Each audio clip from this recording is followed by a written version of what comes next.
Que a graça e a paz do Senhor seja com todos os irmãos. Quem veio ouvir a palavra do Senhor, diga amém.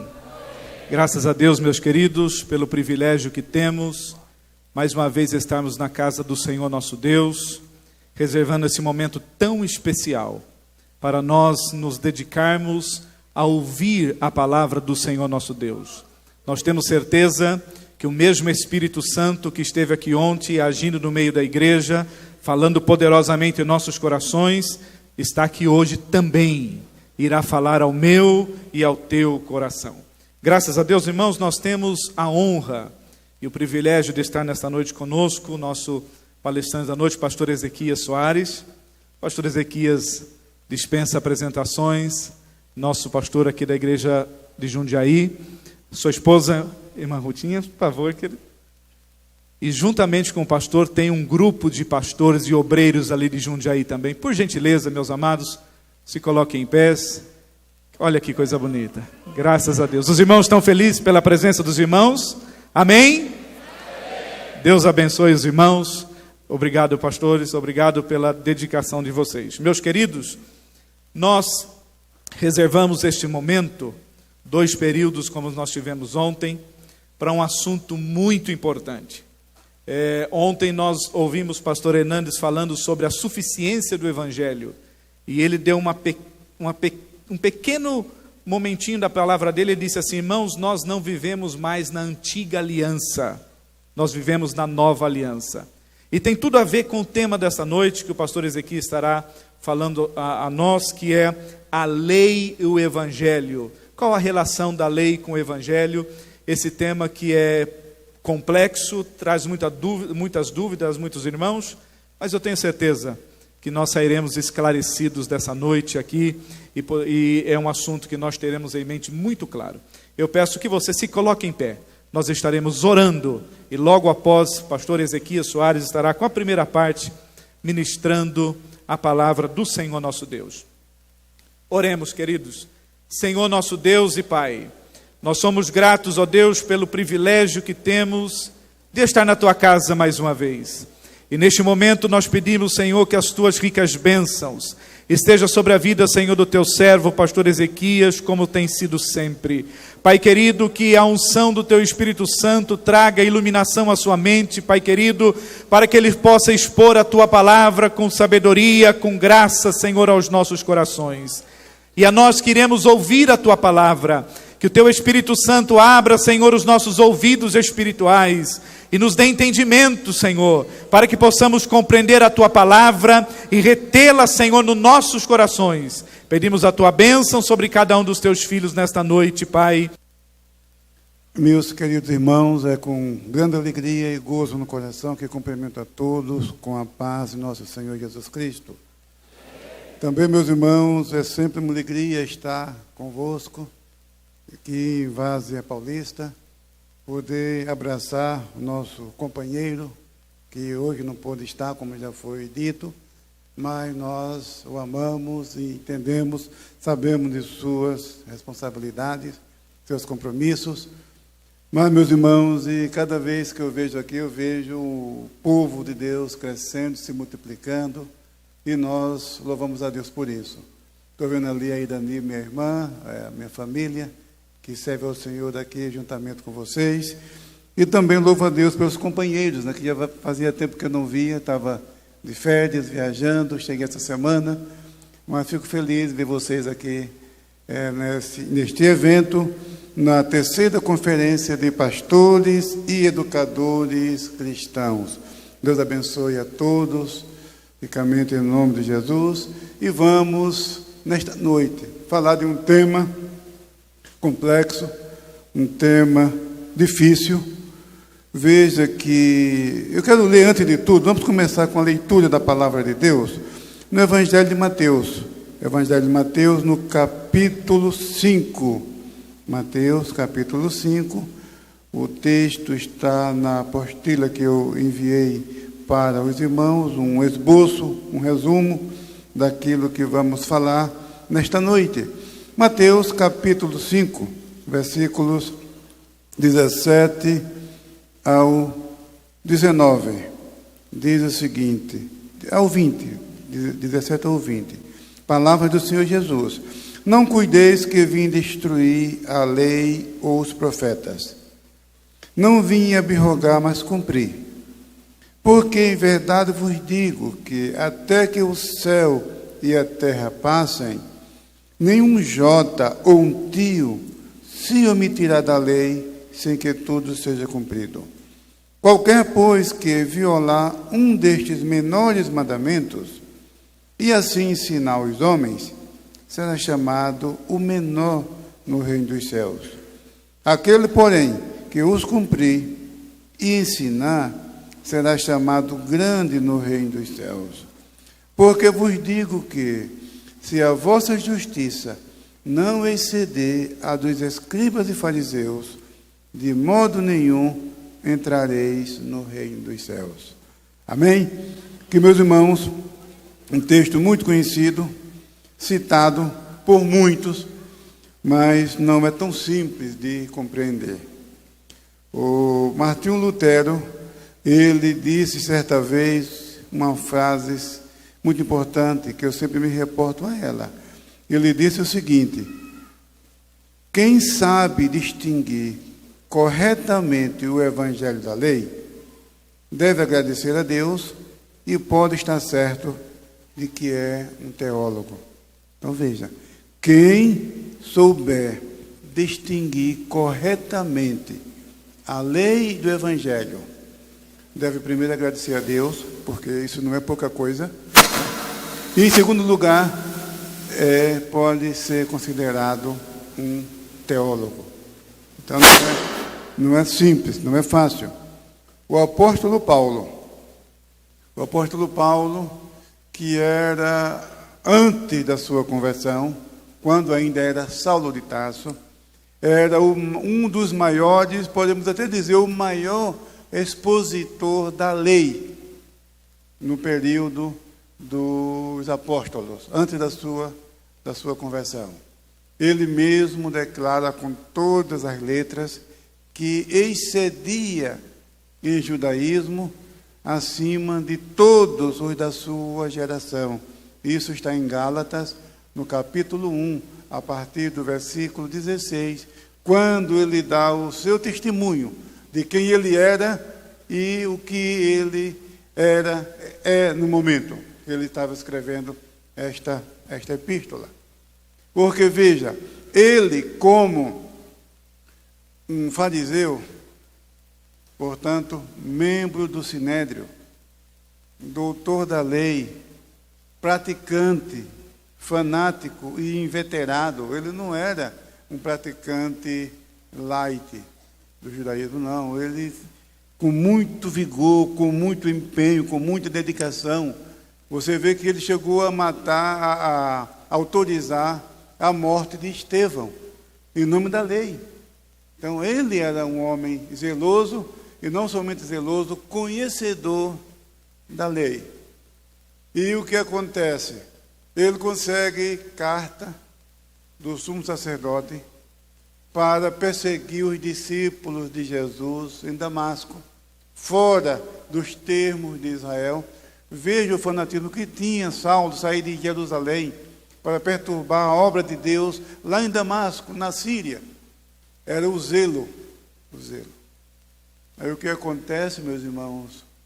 Todos os cristãos sabem o que lhe ocorreu no caminho de Damasco.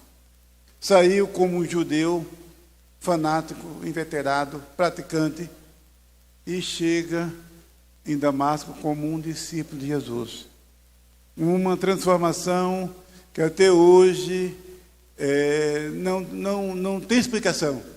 Não tem explicação, porque se fosse um cidadão simples, um dos mortais, alguém poderia dizer, alguém foi mais persuasivo, alguém teve mais argumento, e coitado, enganou Saulo, e agora o pobrezinho de Saulo agora virou um deles. Mas não era assim, era uma autoridade, ele era um príncipe, ele era membro do Sinédrio. O Sinédrio era o Supremo Tribunal Judaico, composto por saduceus e fariseus e presididos pelo sumo sacerdote. Era uma elite religiosa em Israel. Isso não era pouca coisa. E ele se sobressaía dentre esses doutores da lei, ali no Sinédrio. Ele era membro do Sinédrio, ele era fariseu e era conhecedor da palavra de Deus. E, além disso, foi dele próprio o desejo de perseguir os discípulos de Jesus, pensando estar fazendo uma obra para Deus. E agora esse homem se torna um deles. Isso é complexo, isso é profundo. Como? Imagina a notícia quando chegou em Jerusalém. Imagina o sumo sacerdote. Alguém chega o mensageiro com uma carta, entrega para o presidente do Sinédrio, sumo sacerdote, ele esperando notícia que Saulo, com certeza, abafou a banca lá em Damasco. Ele arrasou com todo mundo, prendeu e fez e tal. E quando lê a carta, é um deles, está falando também no nome de Jesus. Está falando também em nome de Jesus. Imagine a repercussão no Sinédrio, entre os doutores da lei. Mas Saulo, mas não foi ele que apoiou a morte de Estevão? Mas não foi ele mesmo que veio? Aí Gamaliel, escuta, mas não foi ele que veio me aconselhar? O sumo sacerdote, mas não foi ele que veio pedir carta? Ninguém mandou, ele foi. Como que agora se torna um deles? É que Jesus escolheu o melhor do exército oposto, do exército inimigo, e trouxe para o seu exército. Foi isso que aconteceu. Jesus sabe escolheu na hora certa a pessoa certa, o homem certo, para a obra certa, no tempo certo. Então, mas aí temos uma dificuldade. O nosso tema está aqui, a lei e o evangelho. Agora nós temos um doutor da lei, que estava para se tornar agora doutor dos gentios. E agora? O que fazer com a lei? 4 pontos. 4 pontos. Saulo, ele era ultranacionalista, era um patriota. O pensamento do judaísmo na época era de um Messias político, era um rei valente, poderoso, invencível, para libertar Israel das garras dos romanos, do poder dos gentios. Esse era o pensamento reinante no judaísmo. Saulo era um deles. Saulo ele era uma autoridade no judaísmo e pensava como eles. E era um doutor da lei.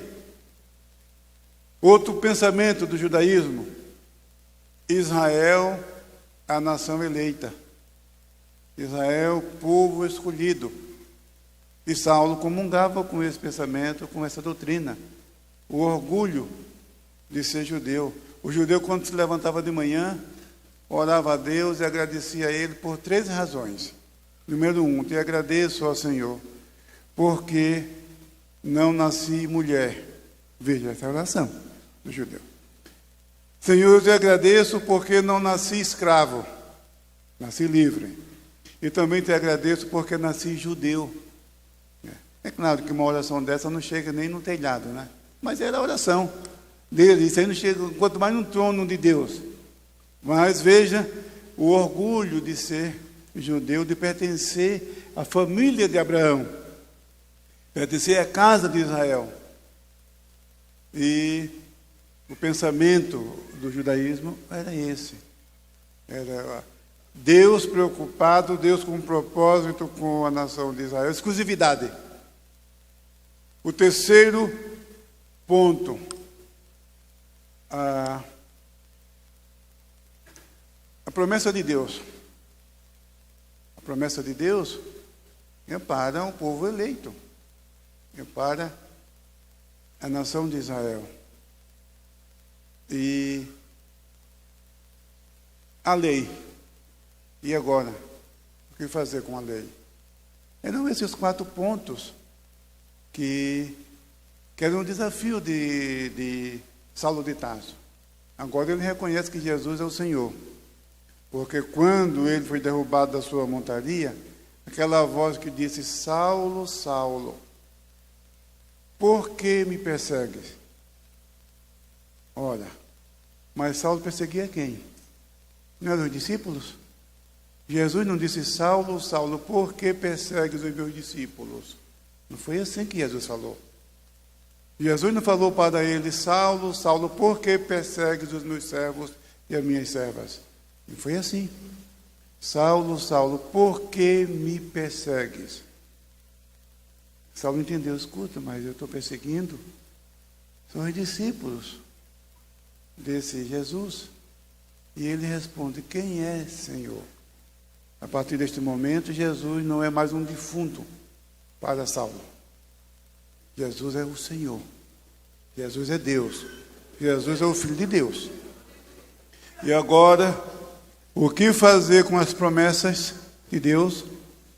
Agora, o que fazer com o Messias? O que fazer com o povo de Israel? E o que fazer com a lei? Então, a complexidade já começou aí. Já começou aí. E Paulo desenvolveu esse tema, e o método que ele escolheu foi o estilo literário epistolar. Foi por meio de epístola. Ele não escreveu um livro. Eu vou escrever um tratado de teologia. Não foi assim que ele fez. Conforme a necessidade de cada igreja que ele fundou, na sua maioria, atendendo a necessidade da igreja, ele escreveu, dando instrução a esse respeito, porque havia muita confusão, principalmente entre os judeus.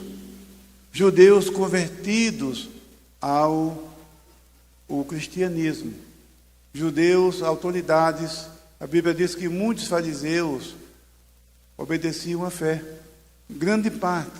Está aqui no livro de Atos dos Apóstolos, no capítulo 6, e o versículo 7, diz que grande parte dos sacerdotes obedecia à fé. Está aqui, ó, Atos, capítulo 6, e versículo 7, nós temos esta informação aqui.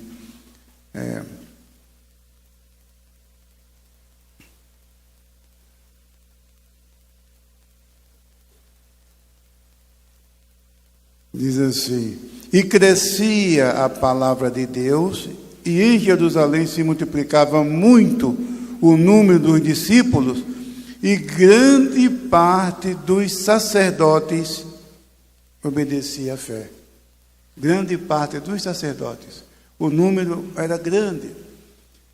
E agora, o que eles iam fazer com a lei? O que fazer com a lei? Agora vamos voltar ao que Jesus disse. Jesus, quando ele proferiu o discurso no Sermão da Montanha, causou muita perplexidade entre os seus ouvintes. O que este homem pensa da lei? Como ele interpreta a lei? O que significa para ele a lei? Então, aqui, logo na introdução da apostila que está com vocês, coloquei o seguinte: primeiro, vamos definir os termos. A lei de Deus, no presente estudo, diz respeito a todo o Pentateuco e não apenas aos 10 mandamentos, pois o decálogo é parte da lei. É isso que convém deixar muito claro, entre a diferença entre a lei e os 10 mandamentos. Porque os 10 mandamentos são partes da lei, mas não são a lei. E isso é muito importante. É muito importante fazer esta diferença, porque tem alguém por aí ensinando que nós, os evangélicos, não somente a Assembleia de Deus, mas as demais igrejas evangélicas, não seguimos, não adoramos a Deus, não somos servos do Senhor Jesus, porque nós não guardamos a lei de Deus. E o que ele quer dizer o que essas pessoas querem dizer em guardar toda a lei de Deus? Está se referindo aos 10 mandamentos. Se referindo aos 10 mandamentos. Então, chamam a lei de Deus de os 10 mandamentos. Na verdade, você não encontra nenhuma vez na Bíblia essa expressão, lei de Deus, aplicando aos 10 mandamentos. Essa expressão aparece apenas 7 vezes na Bíblia. 7 vezes. 4 vezes no Antigo Testamento, uma em Josué e 3 no livro de Neemias. E todas essas 4 vezes, o termo lei de Deus, a lei de Deus, se refere ao Pentateuco, a toda a lei de Moisés, e não a uma parte dela como os 10 mandamentos. Então, quando a pessoa fala para você que você não cumpre a lei de Deus porque você não guarda o sábado, aí você manda ele ler lá em Tiago, no capítulo 2, versículo 10, que diz que quem guarda toda a lei e tropeça em um dos mandamentos é culpado de todos. E sabe quantos mandamentos tem a lei? Quantos preceitos tem a lei? 613. Quando você vê um judeu vestido de preto, com aquele chapéu preto, a sua veste tradicional, com aquele manto cheio de cordinhas assim, ali são cordinhas trançadas, ali tem 613 preceitos. Aquilo ali representa os 600, são 613 preceitos, representando os 613 preceitos da lei de Moisés. São 248 proibições e 365 mandamentos. São os 613 preceitos da lei. E ninguém conseguiu guardar todos. Ninguém conseguiu. Por quê? Porque a lei, a sua complexidade está aqui, olha. A lei de Moisés não consiste apenas no compêndio religioso, trata de profecias, histórias, registros genealógicos e cronológicos, regulamentos, ritos, cerimônias, exortações, leis morais, civis, cerimoniais, sacerdotes, sacrifícios, ofertas, festas e o tabernáculo. Há nela a base e a estrutura social e política do Estado. É inegável a sua contribuição na legislação de todos os povos da terra. Daí a sua influência no Estado e na Igreja. Então, você precisa entender na lei o que é jurídico e o que é espiritual. Isso é importante compreender. Alguém fez um estudo e viu na lei de Moisés 3 categorias de preceitos. São os preceitos que eles classificaram de preceitos morais, preceitos cerimoniais e preceitos civis. Então, são 3 categorias. Na verdade, outros chamam de leis morais, leis cerimoniais, leis civis. Na verdade, a lei é uma só. Às vezes encontramos na lei de Moisés o termo leis, mas com referência a preceitos. Então, são 3 as categorias. Essas diferenças existem realmente, a gente vê. A gente vê na lei de Moisés. Agora, o que são preceitos morais? São aqueles válidos para todos os povos e para todas as épocas. São eternas, são imutáveis. Assim se chamam, assim se definem os preceitos morais. Os preceitos cerimoniais são aqueles que estão ligados ao ritual do tabernáculo, às festividades, às leis dietéticas, o chamado kashrut. Então, esses mandamentos, esses preceitos, são chamados de preceitos cerimoniais, que são para um povo e para uma época, não são preceitos eternos. E os preceitos civis, que dizem respeito ao Estado. Então, esses 3 elementos, na verdade, nós encontramos. Nós encontramos na lei de Moisés.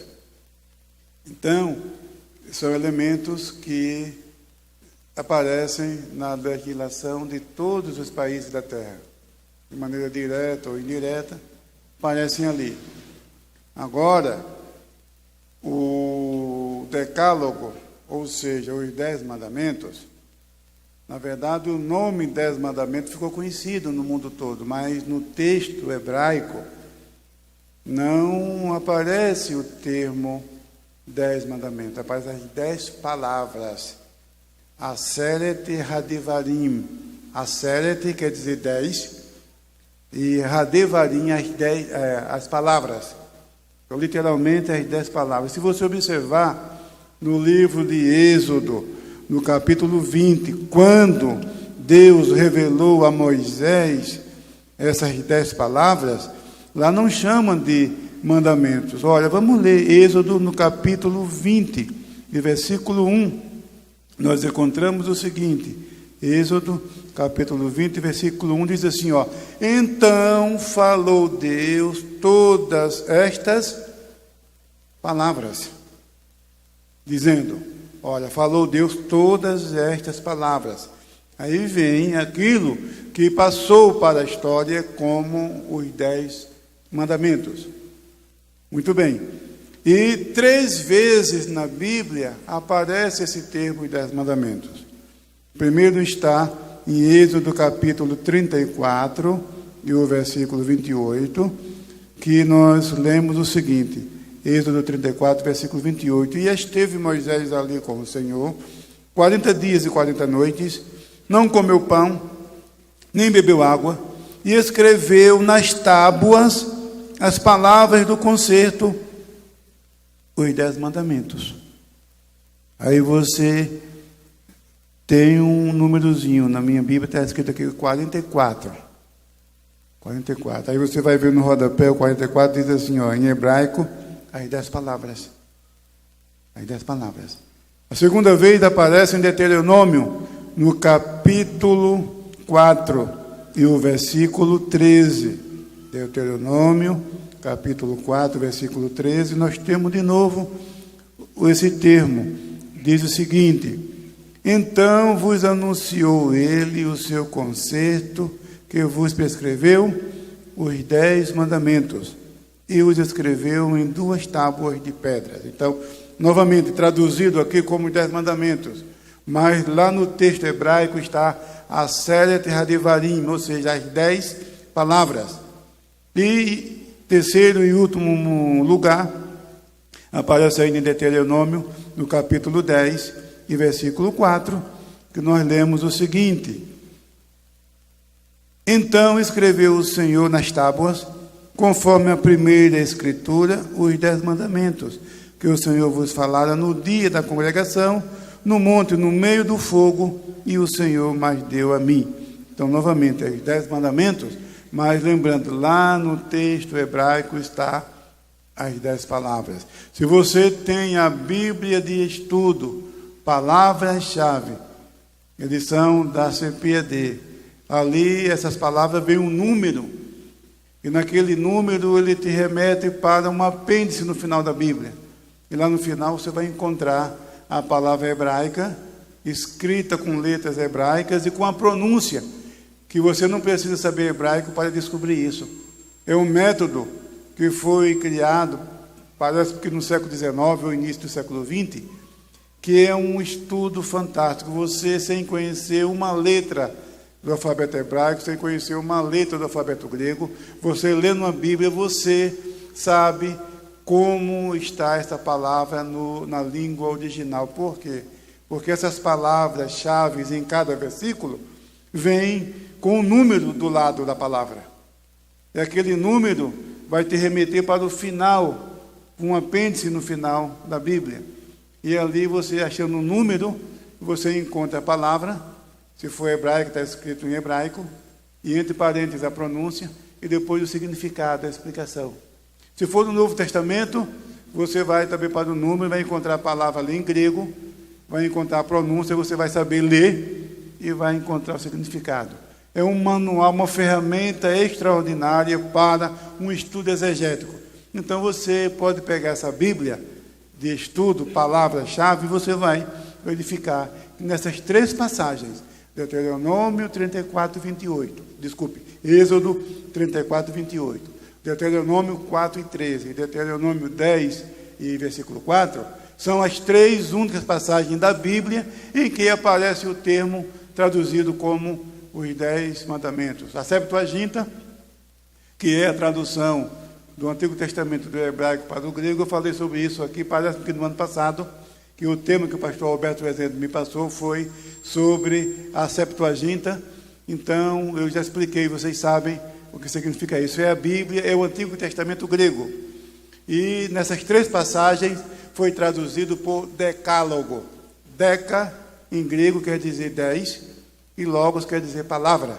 Foi uma tradução precisa, uma tradução exata. Só que palavras, tanto no hebraico, davar, plural, devarim, ou no grego, logos, palavra significa um pronunciamento, significa um discurso. Então, tem um significado amplo. Por isso que nós, quando lemos Êxodo 20, não vamos contar ali apenas 10 palavras, literalmente. Porque são 10 sentenças, 10 expressões, 10 pronunciamentos. Seria esse o sentido. Então, os 10 mandamentos são a base da lei, mas não tem um valor acima da lei. Não tem uma autoridade superior às das outras passagens da lei ou das Escrituras Sagradas. Porque a Bíblia diz que toda a Escritura é divinamente inspirada por Deus. É divinamente inspirada. Então não existe um texto mais inspirado do que outro, não. A inspiração da Bíblia é sui generis. Ela é igual. A fonte é a mesma, a origem é a mesma. Muito bem. Então, a lei é uma coisa e o decálogo é outra. Agora, no decálogo, muitos afirmam que os 10 mandamentos são os preceitos morais. Ora, se os preceitos morais são eternos, são para todos os povos e para todas as épocas, o sábado está ali, olha aí o sábado. E aí, Calvino, reformador francês, fez a reforma na Suíça. Os 3 principais reformadores, Lutero, Zwinglio e Calvino. E todos 3 se pronunciaram com relação entre lei e evangelho, que é o tema, lei e evangelho. Todos 3 se pronunciaram. Eu coloquei aqui no texto, no tópico 3, lei e evangelho. A lei não pode ser revogada. Lei e evangelho. E aqui, vamos começar com o que Jesus falou, o que significa cumprir a lei. Mas antes de explicar isso aqui, alguns podem estar com dúvida agora, e o sábado? Se são preceitos morais, o que fazer com o sábado? Aí eu pergunto para você, mas onde está escrito? Onde está escrito que os 10 mandamentos são preceitos morais? Sabemos que esses preceitos, sim, não são exclusividade para um povo e para uma época. Isso é verdade. Verdade. Aí Calvino, ele disse o seguinte: os preceitos cerimoniais se cumpriram em Cristo. Quando ele morreu, ele deu o brado, entregou o Espírito ao Pai, o véu do templo se rasgou de alto a baixo, a lei cumpriu a sua missão. A lei cumpriu sua missão. O papel da lei não é salvar. O papel da lei é revelar o pecado, restringir o perverso e nos conduzir a Cristo. Lutero foi muito claro, e essa definição dele tem fundamentação neotestamentária. Quando ele diz que a lei é para revelar o pecado, Paulo falou isso. Paulo diz que a lei veio como um farol para iluminar e me revelar o pecado. Paulo deixou isso muito claro. Não vai dar tempo da gente estar... no texto de vocês tem os versículos, vocês podem confirmar isso. E também Paulo diz em Gálatas, capítulo 3, que a lei nos serviu de aio para nos conduzir a Cristo. A lei. E a lei, ela tem força hoje, tem valor hoje na legislação. Porque tudo que está ali, principalmente os preceitos jurídicos, que se cumpriram também, porque Jesus falou que o reino será tirado de Israel e dado a outro povo. Isso está em Mateus, no capítulo 21, versículo 43. O reino será tirado, será tomado de vós e dado a outro povo. Então, o Israel não é mais um Estado teocrático. Não existe mais um Estado teocrático. Então, os preceitos civis se cumpriram em Jesus. Os preceitos morais, os preceitos cerimoniais se cumpriram em Jesus. E os preceitos morais que são eternos, aí Calvino disse, olha, os 10 mandamentos são eternos para todos os povos, todas as épocas, só que o sábado foi transferido para o domingo, porque foi no domingo que o Senhor Jesus ressuscitou, foi no domingo o primeiro culto cristão, o segundo culto cristão também foi no domingo, e os cristãos passaram a adorar a Deus no domingo, e domingo, a própria palavra domingo significa dia do Senhor. Dominus em latim quer dizer Senhor. Dies é dia. Então, Dominus quer dizer dia do Senhor. Muito bem. Até aí tudo bem, ele acertou. Agora, só que o problema que nós temos aqui é que o quarto mandamento, o sábado, não é um preceito moral. O sábado é um preceito cerimonial. E você observa que os judeus, até hoje, valorizam mais a circuncisão do que o sábado. Então, a circuncisão está acima do sábado para os próprios judeus. Para os próprios judeus. E nós encontramos, com abundância de detalhes na Bíblia, o sábado como um preceito cerimonial. Em Mateus, no capítulo 12, versículos 1 ao 5, Jesus disse que Davi comeu o pão da proposição, que era só para os sacerdotes, que era um preceito cerimonial. Davi comeu e não pecou, porque comeu o pão da proposição, violou um preceito cerimonial. E Jesus acrescentou mais ainda, aí Jesus colocou esse preceito cerimonial no mesmo nível do sábado. Aí no versículo seguinte, no versículo 5, ele disse que o sacerdote viola o sábado e fica sem culpa. Olha aí. E preceito moral, irmão, não tem concessão, não. Não existe isso. Ou é ou não é. Entendeu? Não admite isso. Em João, no capítulo 7, versículos 22 e 23, Jesus também lembrou aos judeus, justamente pela questão do sábado, que o menino judeu devia ser circuncidado ao 8º dia. Nasceu o menino do sexo masculino, 8 dias depois teria que fazer a circuncisão. Agora, se esse 8º dia coincidisse com o sábado, eles não podiam nem antecipar um dia e nem atrasar um dia, nem adiantar um dia. Se o 8º dia caísse no sábado, eu não podia fazer a circuncisão nem na sexta-feira e nem no domingo. Tinha que ser no sábado. Então, o sábado é violado. Então, o preceito moral, ele é sem concessão. E, além disso, Paulo falou em Colossenses, no capítulo 2, e versículo 16, que não devemos nos prender aos dias de festas, nem nos sábados, que tudo isso são sombra das coisas futuras, mas o corpo é de Cristo. Não, portanto, Vamos ler de Colossenses, aí nisso eu encerro essa parte. Então eu quero mostrar, porque muitos acham até assim incoerente. Escuta, como que dos 10 mandamentos, 9 são preceitos morais e um só é um preceito cerimonial? Não sei, não foi eu que escrevi, mas é isso que diz a Bíblia. É isso que diz a Bíblia.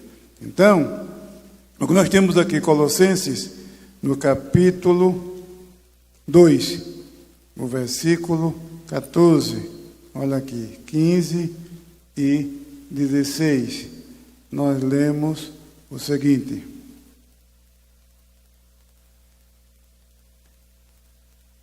havendo riscado a cédula que era contra nós nas suas ordenanças, está falando da lei, Jesus riscou, porque é a lei que nos acusava. A lei, todos são condenados pela lei, porque ninguém pôde cumprir todos os 613 preceitos. Nem os rabinos, que não faziam outra coisa na vida, senão observar a lei. Tudo que eles praticavam, ele marcava o pontinho ali, contava. E disse John Stott que o mais excelente desses rabinos só conseguiu 230 pontos. O mais excelente desses rabinos só conseguiu 230 pontos. E isso um pouco antes do nascimento de Jesus, que havia muita discussão e estudos meticulosos sobre esses preceitos. Existe em português do rabino do século XI, chamado Moshe Rambam Maimônides, um rabino muito respeitado no judaísmo, nasceu em Málaga, na Espanha, século XI, autor de um livro chamado Guia dos Perplexos, que é uma obra extraordinária. Então ele catalogou esses 613 preceitos. Os 613 preceitos, os positivos e os negativos, os mandamentos e as proibições, tudo catalogado um abaixo do outro, com a referência bíblica. Então, naquela época, já contavam isso. E o mais excelente deles só conseguiu 230 pontos. Ninguém pôde cumprir. Somente Jesus. Jesus, o único que cumpriu. Então, o que acontece? Esses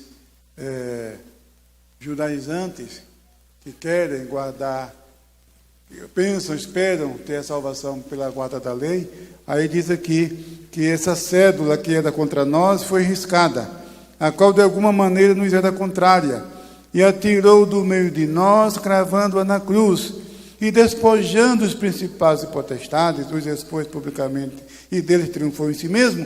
Portanto, ninguém vos julgue pelo comer, ou pelo beber, ou por causa de dias de festa, ou da lua nova, ou dos sábados, que são sombra das coisas futuras, mas o corpo é de Cristo. Então, tem gente aí nos julgando porque não guardamos cachirute, porque eles são vegetarianos, uma doutrina dos hindus, do Extremo Oriente, não comem carne de porco e não comem isso mais aquilo, e acham que estão numa posição espiritual acima de nós, porque estão obedecendo. Mas Paulo chamou esse de crente fraco. Paulo chamou de crente fraco, porque veio até aqui, vamos voltar, Romanos 14, olha aqui, Romanos 14, ele diz o seguinte, e os versículos 2 e 3, olha aqui o que diz o apóstolo Paulo, Romanos, no capítulo 14, versículo 3 e 4, olha, 2 e 3, porque um crê que de tudo se pode comer, e outro, que é fraco, come legumes. Olha aí, Paulo já está falando deles, desses crentes fracos, que só comem legumes. Aqui. O que come, não despreza o que não come, e o que não come, não julga o que come, porque Deus recebeu por seu. Então, nós não vamos julgar ninguém por aquilo que ele come. Não vamos dizer que fulano, ou A ou B, é condenado, ou não é cristão, ou não é salvo, por causa da comida. Não, isso aí. Mas eles fazem isso conosco. Eles não nos condenam. Então veja, e aí está mostrando também, e depois diz ainda, no versículo 5, faz diferença de dia e dia. mas outros julgam iguais todos os dias. Cada um esteja inteiramente seguro de seu próprio ânimo. Então, nós não condenamos ninguém pela guarda do sábado. Não, se ele quer guardar, tudo bem. Agora o problema é que eles acham que nós não somos cristãos porque nós não guardamos sábado. É isso que o apóstolo Paulo está combatendo. Muitos judeus convertidos à fé cristã, eles guardam o sábado. Por quê? Primeiro, porque não querem perder a sua identidade nacional. Nasceu ali, tem os seus costumes, suas tradições. Então, e em segundo lugar, porque o sábado é parado, é o domingo de Israel. Banco fechado, lojas fechadas, comércio fechado, ônibus não circulam nos bairros judaicos. Então, o que é? Um cristão que vive ali, ele não vai trabalhar sozinho no sábado, a empresa está fechada. Então, o que ele vai fazer no sábado? Ele vai para a igreja. Os judeus vão para a sinagoga e os crentes em Jesus vão para a igreja cultuar a Deus no sábado, porque é o dia de descanso deles. Mas eles não se acham mais crentes do que os outros por causa disso. Nem acha que nós não somos crentes porque vamos ao culto aos domingos. E porque eles sabem que domingo é o dia do Senhor. Então, meus irmãos, aí está a chave. Porque a lei de Deus, essa gente aplica para o decálogo, para dizer que nós não somos salvos, que somente eles são salvos, que somente eles vão para o céu. Então, a lei é uma coisa e o decálogo é outra. Os 10 mandamentos são parte da lei, mas não a própria lei. Aí nós temos aqui o tópico 1. O que significa cumprir a lei? Jesus disse, eu não vim destruir ou abrogar a lei, mas cumprir. O que significa isso? Todo mundo cita esses versículos, né? Não, Jesus não veio destruir a lei, veio cumprir. Querem dizer que nós devemos cumprir também? Não, não é isso que Jesus está dizendo. É que ninguém pôde cumprir, somente Jesus cumpriu.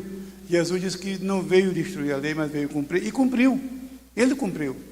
Agora, o que significa cumprir? Eu coloquei aqui o verbo grego, plerol, cumprir, significa, eu coloquei aqui, significa preencher.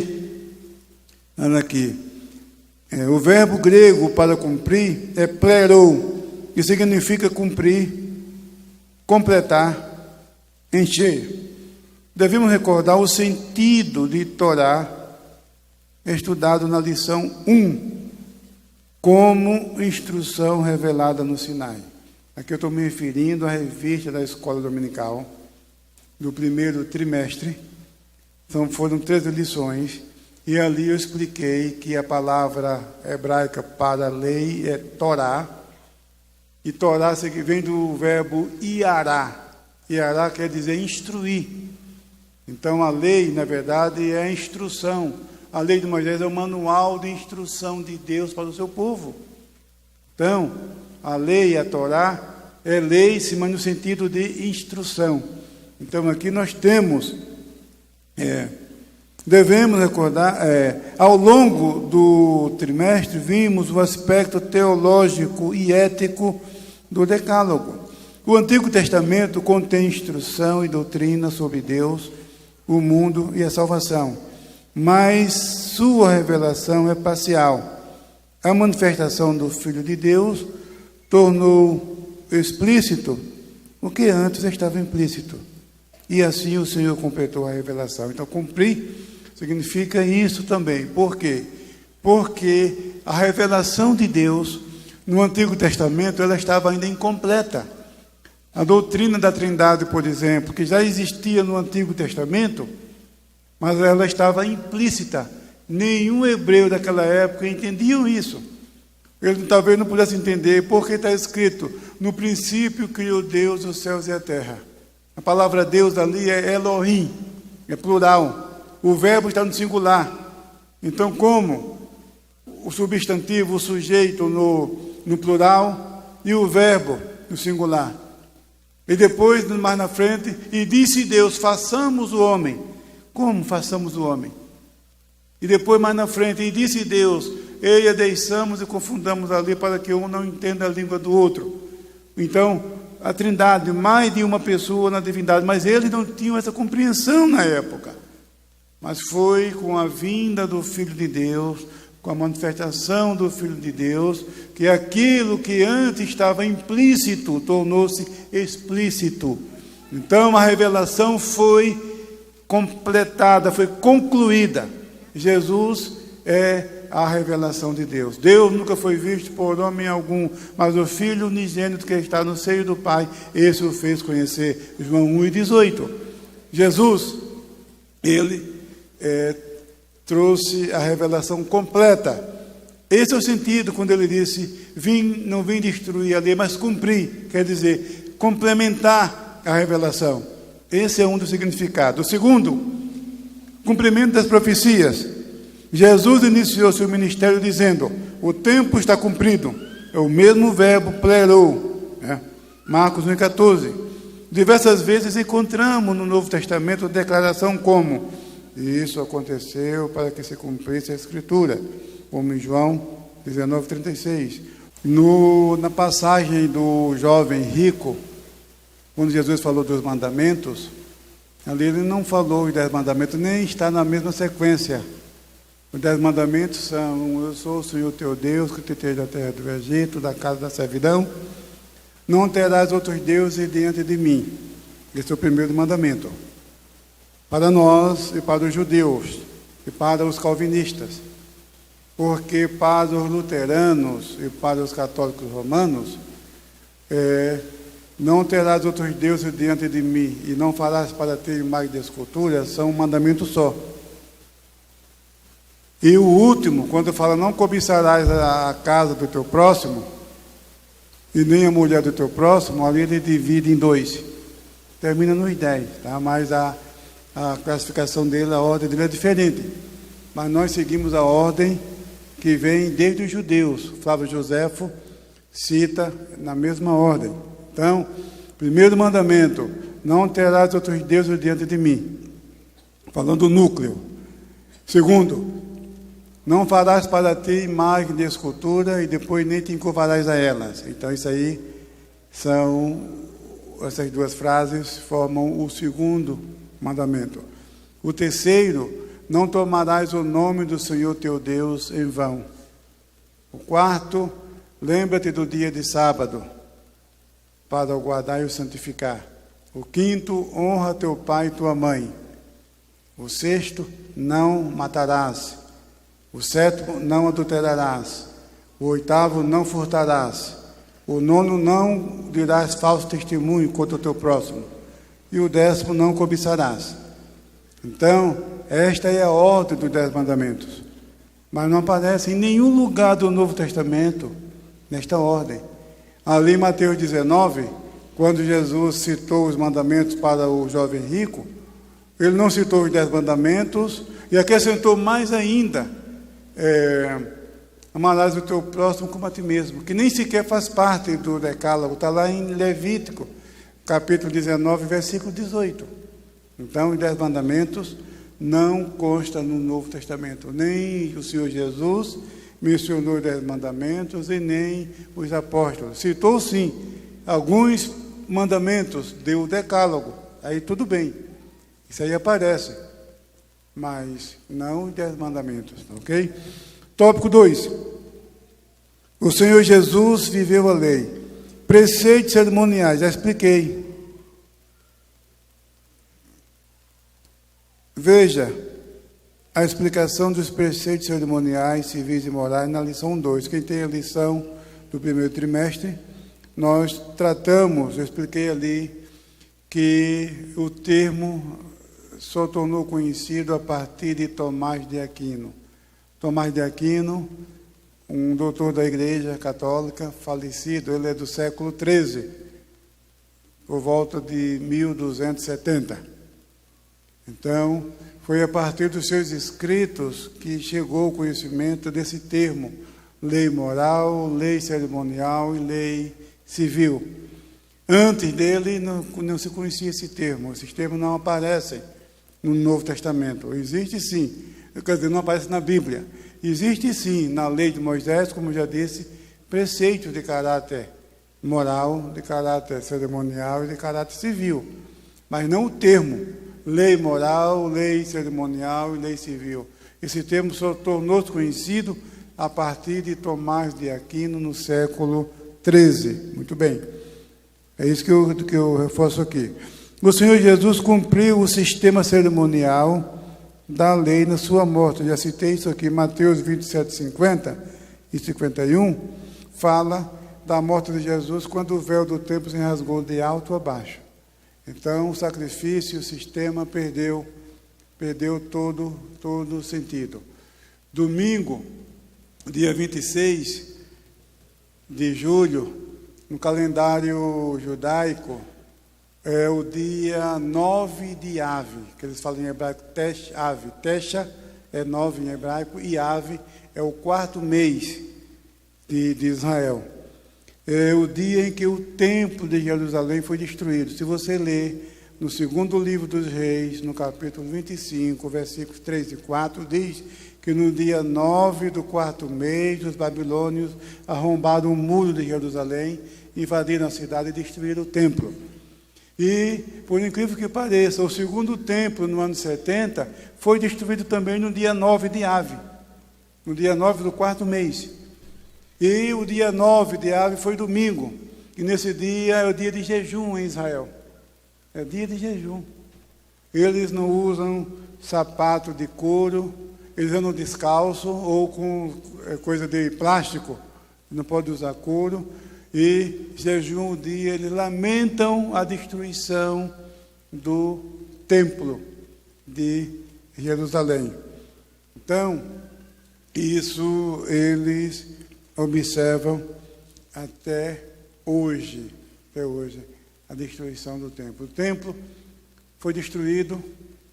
Jesus já falou da sua destruição. Jesus falou: eis que está aqui quem é maior do que o templo. Jesus, quando curou lá o paralítico, ele falou: filho, perdoados te são teus pecados.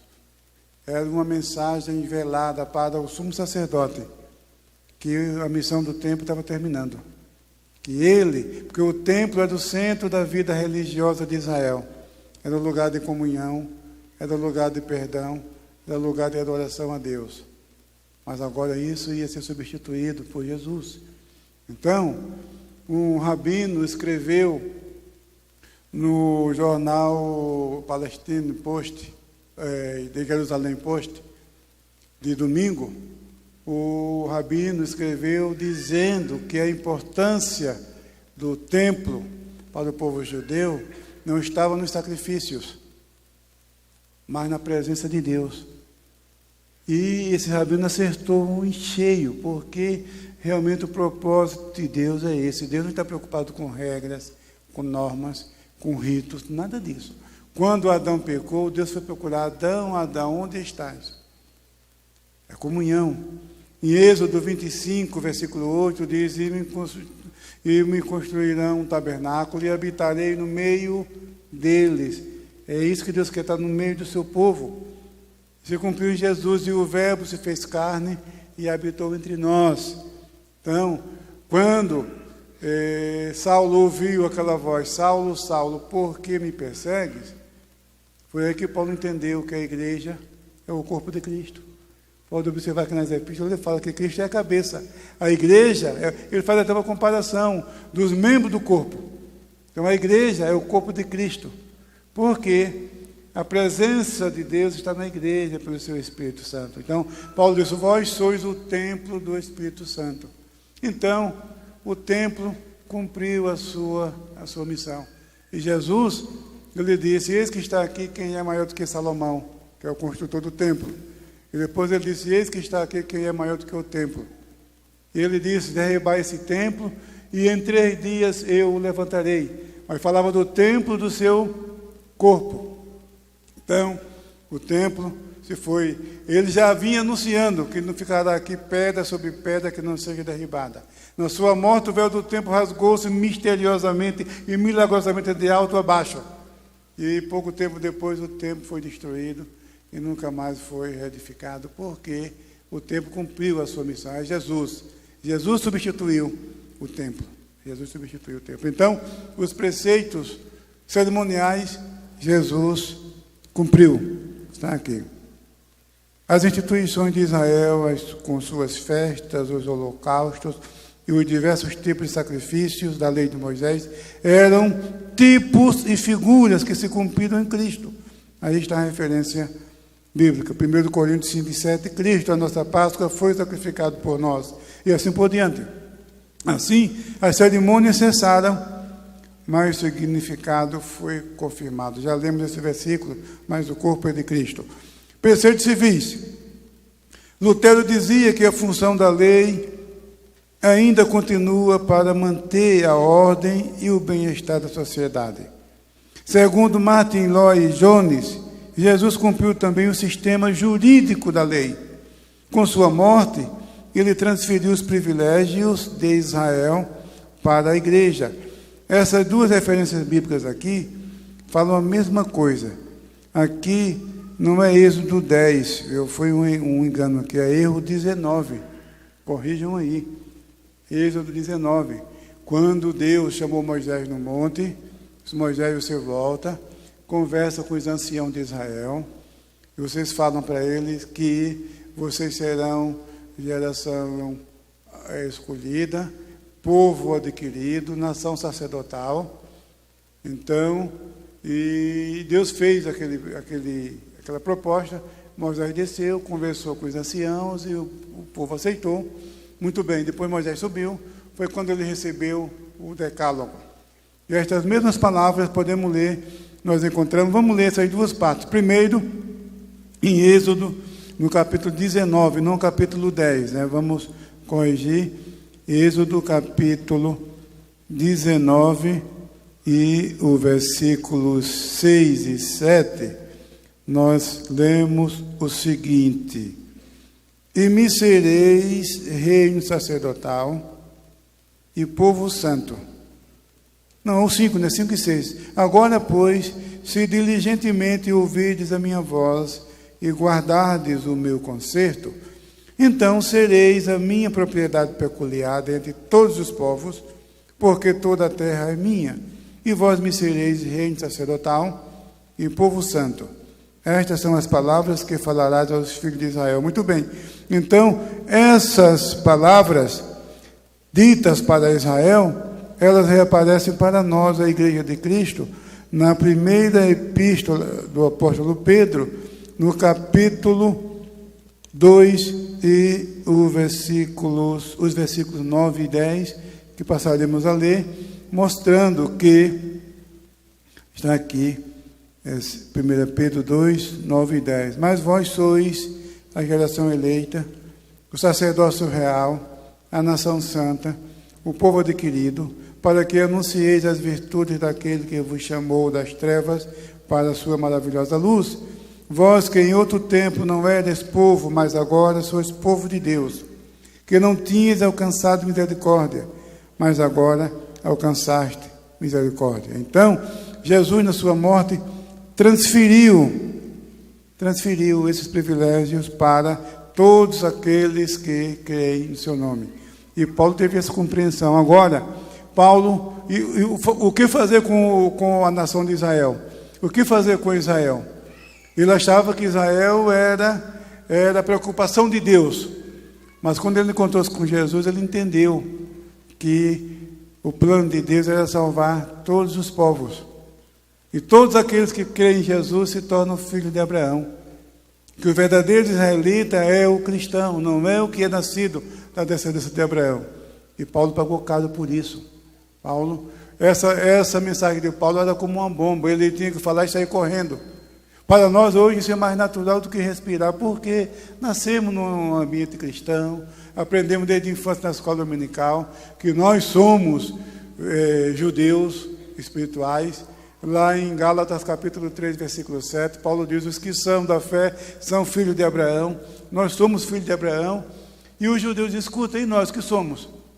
Esse homem, além de destruir a nossa tradição, os nossos costumes, agora quer roubar de nós até o nosso patriarca. Agora é só essa gente porque crê num defunto chamado Jesus, e eles agora são judeus e nós somos o quê?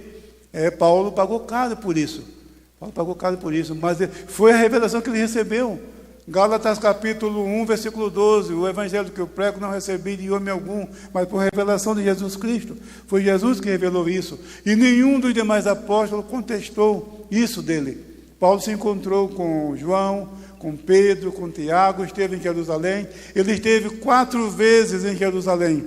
4 vezes. E obteve apoio dos apóstolos. Tinha problema com os judaizantes, mas com os apóstolos não teve problema nenhum.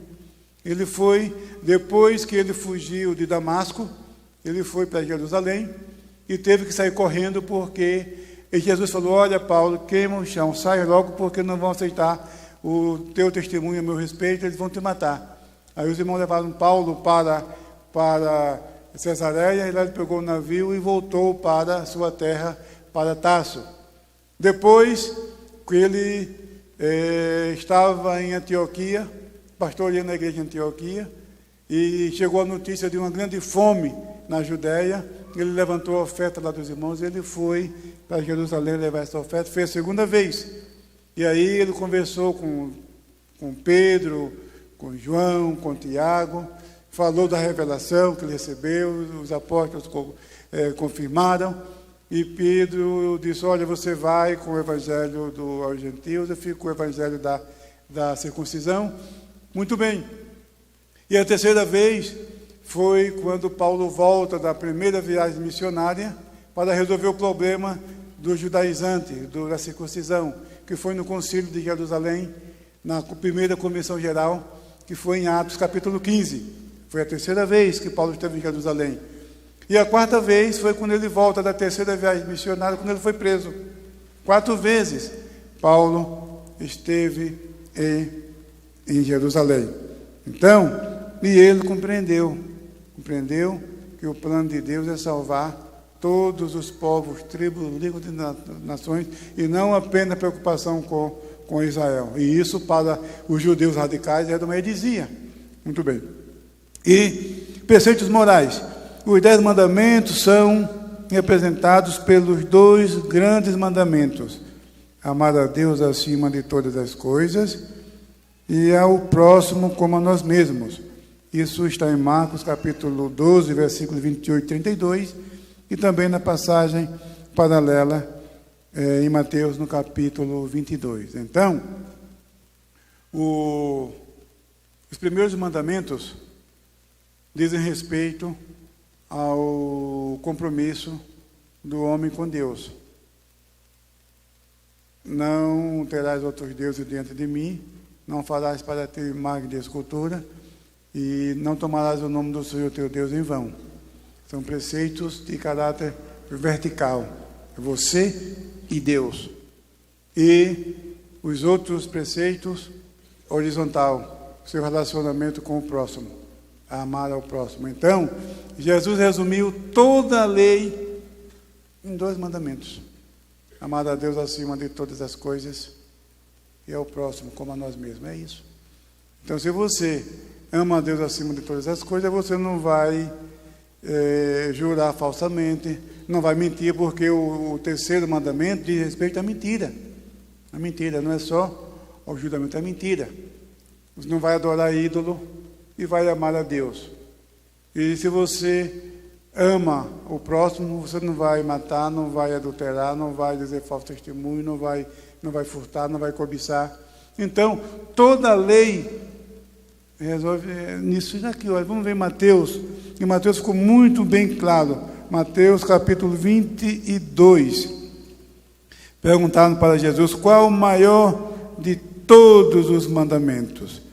Jesus respondeu, resumindo aqui os 10 mandamentos. Olha aqui, capítulo 22, nós encontramos, e os versículos 34. E os fariseus, ouvindo que ele fizera emudecer os saduceus, reuniram-se no mesmo lugar. E um deles, doutor da lei, interrogou-o para experimentar, dizendo: Mestre, qual é o grande mandamento da lei? E Jesus disse-lhe: Amarás o Senhor teu Deus de todo o teu coração, e de toda a tua alma, e de todo o teu pensamento. Este é o primeiro e grande mandamento. E o segundo, semelhante a este, é: amarás o teu próximo como a ti mesmo. E sabe o que Jesus concluiu mais ainda? Diz o versículo 40. Desses dois mandamentos, o que acontece?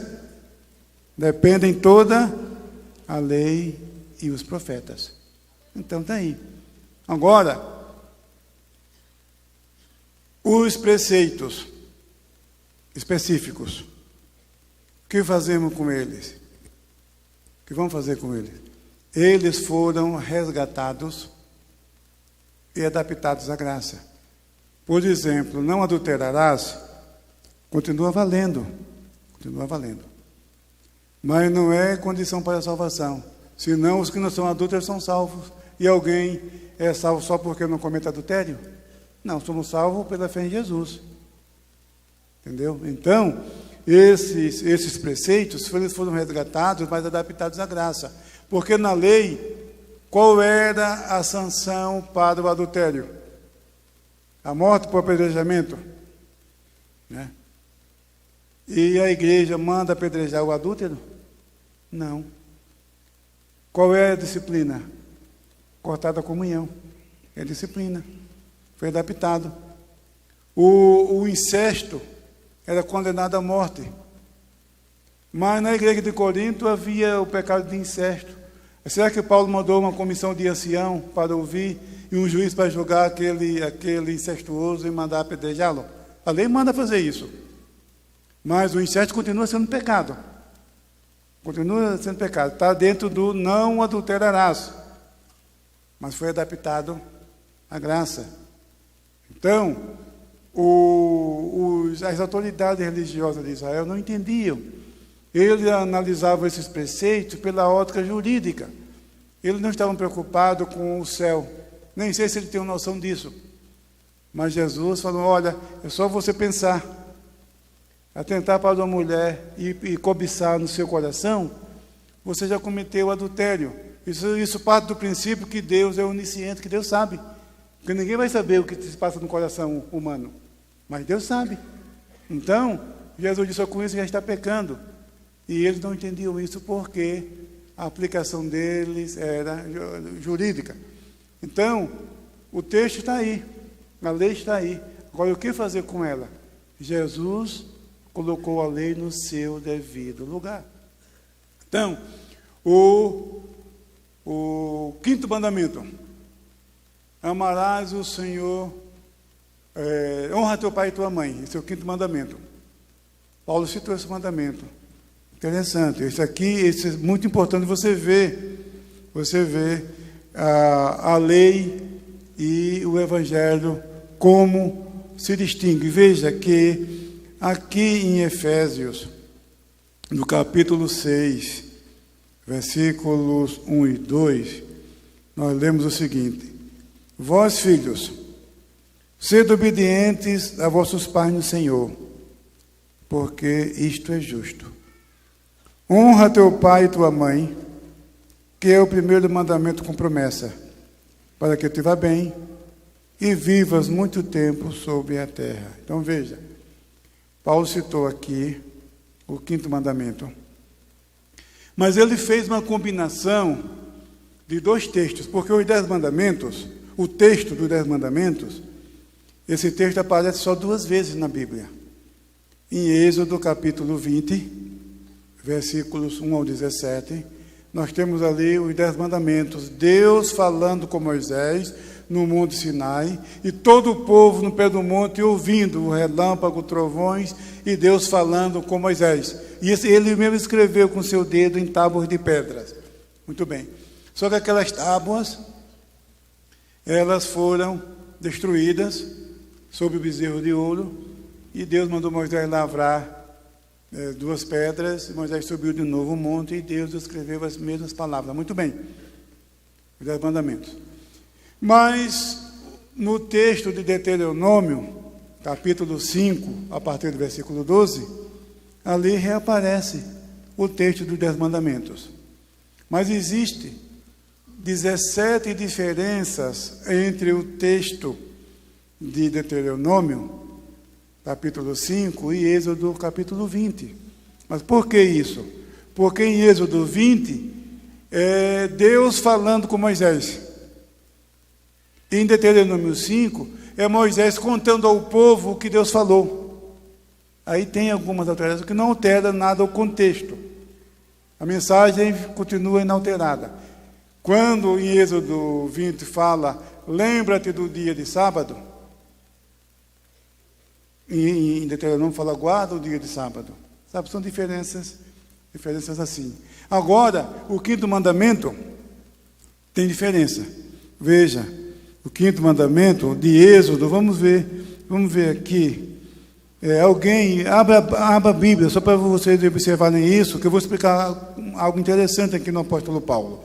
Em Deuteronômio, capítulo 5, e o versículo, deixa eu ver aqui, Deuteronômio, capítulo 5, marque essa referência bíblica, capítulo 5, e o versículo 16, diz assim, todos abriram a Bíblia? Veja só, Deuteronômio, capítulo 5, versículo 16, honra a teu pai e a tua mãe, como o Senhor teu Deus te ordenou, para que se prolonguem os teus dias e para que te vá bem na terra que te dá o Senhor teu Deus. Muito bem. Então, marque isso aí. Você tem um marcador de Bíblia, marque isso aqui.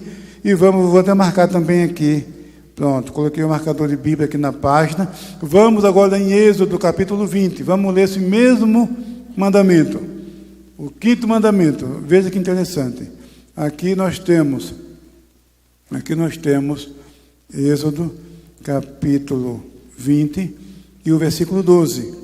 Olha aqui, honra teu pai e a tua mãe, para que se prolonguem os teus dias na terra que o Senhor teu Deus te dá. Então veja que o texto de Deuteronômio ele é mais expandido. Aqui está mais resumido. Porque aqui em Deuteronômio 5, versículo 16, fala que o Senhor teu Deus te ordenou. Aqui não precisa dessa observação, porque aqui é Deus falando com Moisés. E lá é Moisés contando o que Deus falou. Tá? Então Moisés acrescentou, olha, que o Senhor teu Deus te ordenou. Muito bem. Aí depois diz ainda, em Deuteronômio, no versículo 16, diz assim, para que se prolonguem os teus dias. Isso aí aparece. E fala que o Senhor teu Deus, para que te vá bem. Olha aqui, essa expressão, para que te vá bem, não está em Êxodo. Perceberam? Então, o texto está falando a mesma coisa, mas tem informações adicionais. Aí Paulo, quando ele citou esse mandamento, ele propositalmente fez uma combinação, ele usou partes do 5º mandamento de Êxodo com parte do 5º mandamento de Deuteronômio. Ele fez um arranjo, ele pegou palavras do 5º mandamento de Êxodo e palavras do 5º mandamento de Deuteronômio, isso com propósito. Só que ele omitiu uma cláusula importante, que fala, a terra que o Senhor teu Deus te dá. Agora eu pergunto para vocês, qual a terra que Deus prometeu para Israel? Qual foi a terra? Canaã, não é isso? O povo não estava a caminho de Canaã? A promessa não era essa? Para que te vá bem, para que a terra que o Senhor teu Deus te dá, é a terra de Canaã. E Paulo aqui não citou a terra, não é isso? Olha, honra teu pai e a tua mãe, que é o primeiro mandamento, com promessa. Não vou explicar isso aqui, porque o assunto não é os 10 mandamentos, senão o horário não vai dar. Para que te vá bem e vivas muito tempo sobre a terra,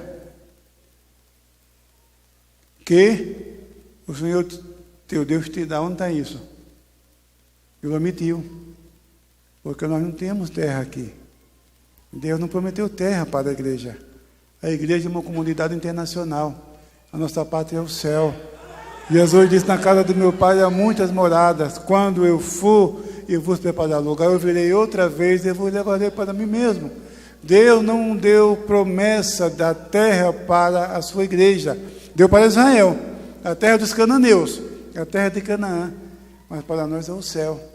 Então, o que isso significa? O quinto mandamento, resgatado pela graça e adaptado à graça.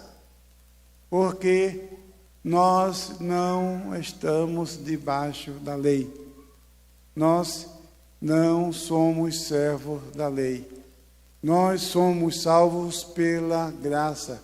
Ninguém jamais pôde cumprir a lei. Quem quer obter a salvação pela guarda da lei tem a obrigação de guardar todos os 613 preceitos. E Tiago diz que se alguém tropeçar em um, é culpado de todos. Mas Jesus cumpriu e nos deu a graça. Então, é o que nós temos aqui, dos preceitos morais. Na verdade, toda a lei e os profetas, nisso se resume, né? Trata-se de uma combinação de duas passagens da lei. Deuteronômio 6 e 4. Ouve, ó Israel, o Senhor nosso Deus é o único Senhor. Amarás, pois, o Senhor teu Deus de todo o teu coração, de toda a tua alma, de todo o teu entendimento e de todas as tuas forças. E o segundo, semelhante a este, é: amarás o teu próximo como a ti mesmo.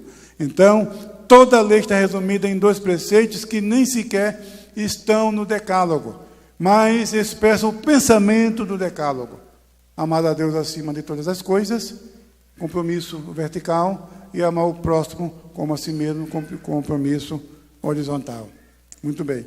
Depois, nós temos aqui, são preceitos que foram resgatados na nova aliança e adaptados à graça, de modo que a igreja segue a lei de Cristo, a lei do amor, e não o sistema mosaico.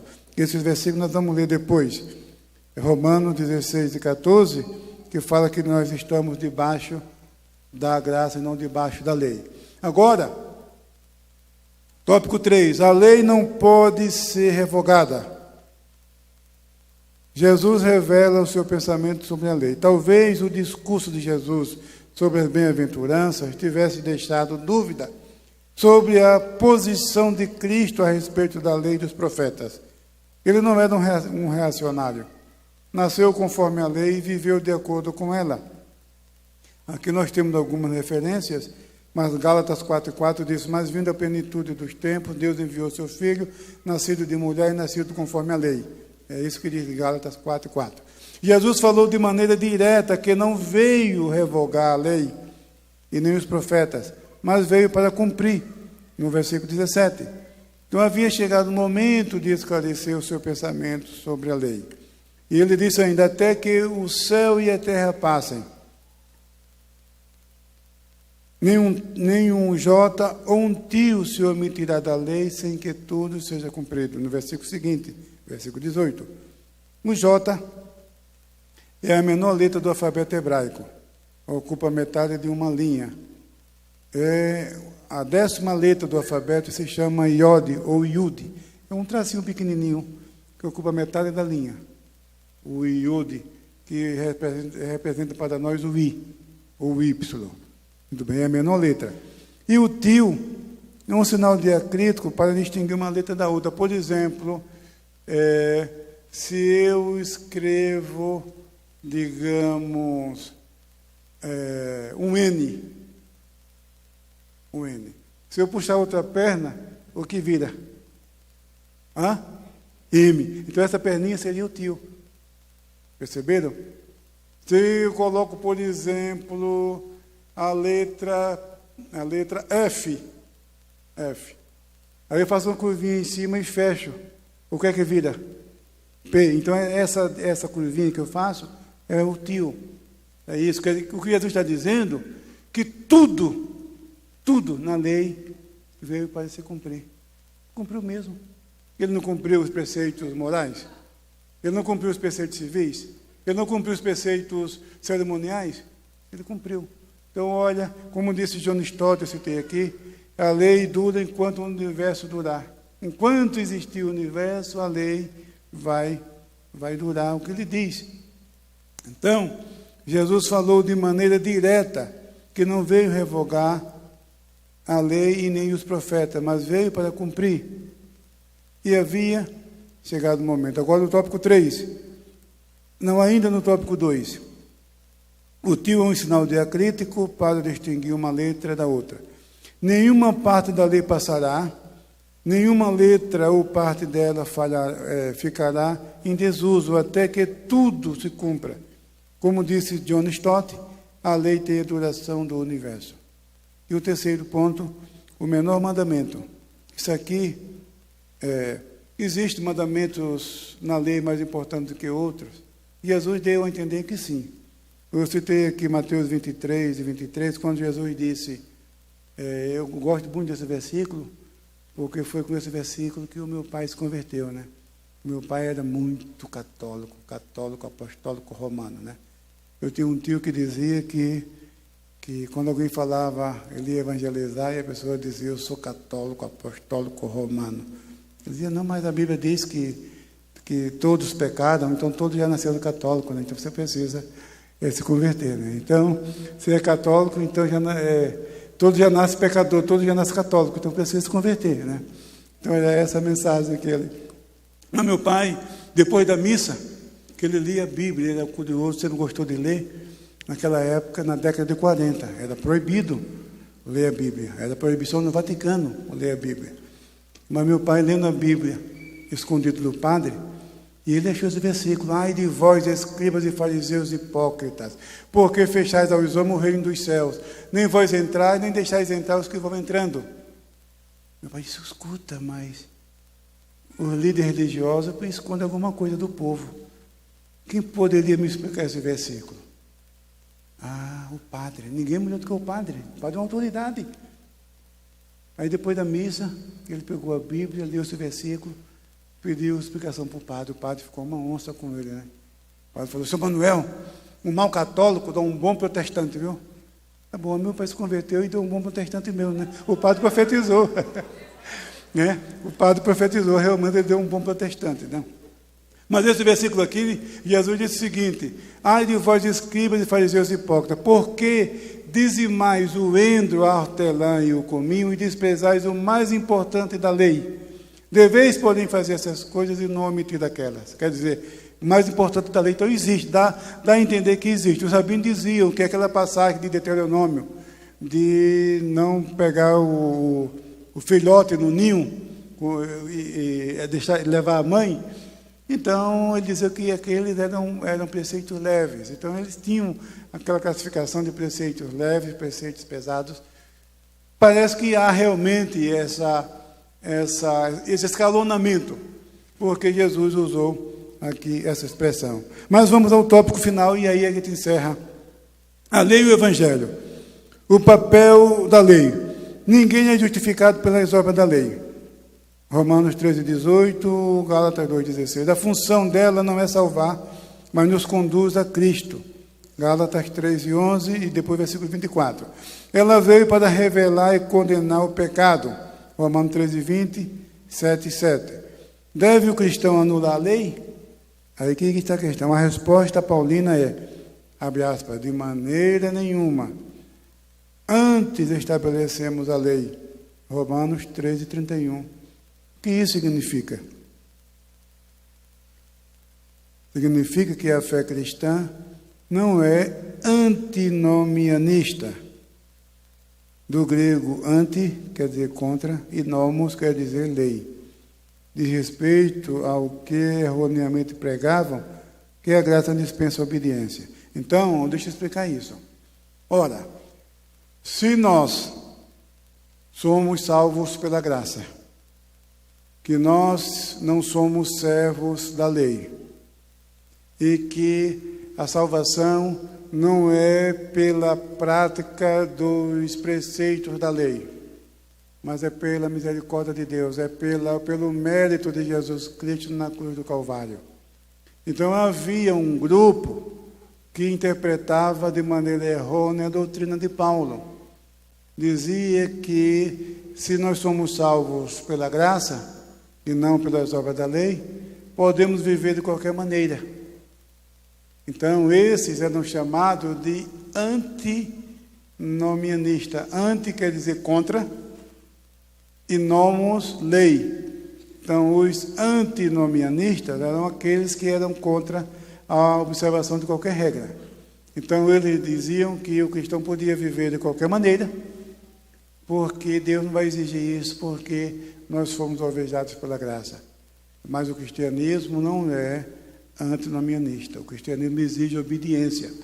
Nós obedecemos porque somos salvos e não para sermos salvos.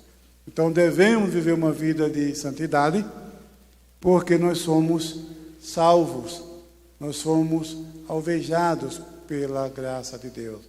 Então, quando Paulo fala que antes estabelecemos a lei, aí vem a pergunta: então estabelecemos a lei, então vamos guardar a lei?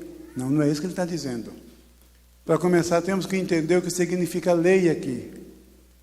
Porque em Romanos, a palavra lei tem vários significados. E aqui eu coloquei como exemplo,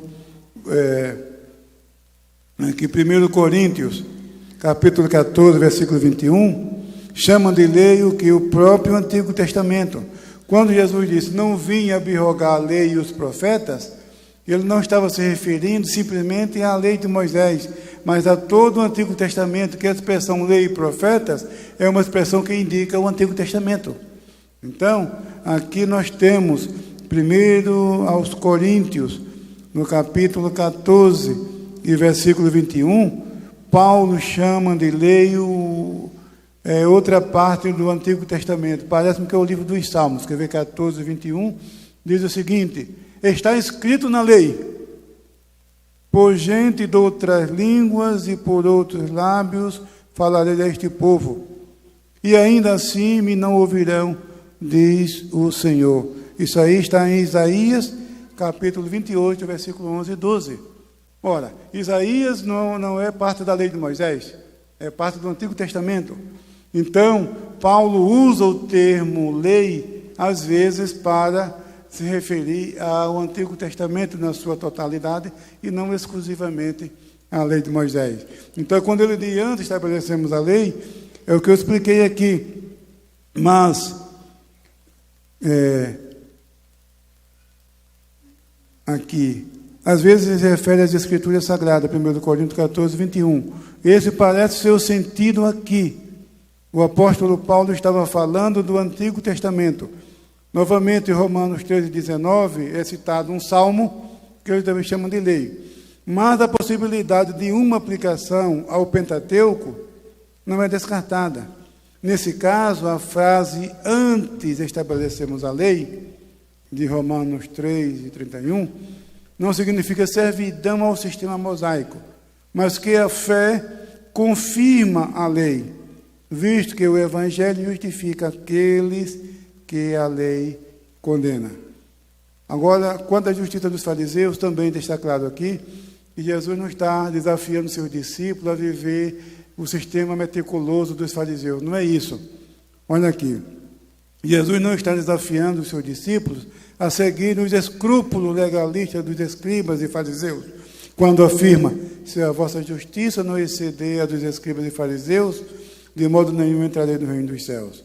Mas que a vida no Espírito requer comunhão com Deus de maneira abundante e profunda, que nenhum dos rabis experimentou. E para concluir, devemos obedecer à lei? Tem ela domínio sobre nós? O apóstolo Paulo responde a essas duas perguntas. Olha a resposta de Paulo: mas agora estamos livres da lei, pois morremos para aquilo em que estávamos retidos, para que sirvamos em novidade de espírito, e não na velhice da letra. Romanos 7,6. Ou seja, o cristão jamais deve praticar o que a lei proíbe, pois apesar de estarmos libertos dela, essa liberdade significa que estamos livres para servir e não para pecar. Somos servos de Cristo e não da lei, e queremos servir a Ele, visto que estamos debaixo da graça, não para produzir a salvação, mas porque o Espírito nos guia na obediência. Amém? Portanto, meus queridos irmãos, a lei precisa ser entendida. Ela é muito complexa. Há elementos jurídicos, elementos espirituais, e o Novo Testamento fez uma filtragem e resgatou o que é preceito cerimonial, passou para a nova aliança. Os preceitos cerimoniais, os preceitos civis, Jesus cumpriu, mas ele cumpriu também os preceitos morais. E esses preceitos morais foram adaptados, resgatados pela graça, e adaptados a ela.